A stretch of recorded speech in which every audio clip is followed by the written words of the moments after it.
Sekumpulan emak-emak ramai-ramai membeli minyak goreng di sebuah minimarket.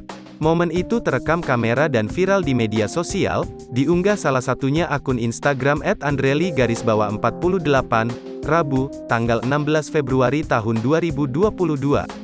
Nampak dalam video, mereka mengerumuni meja kasir secara berhamburan dan saling dorong-mendorong.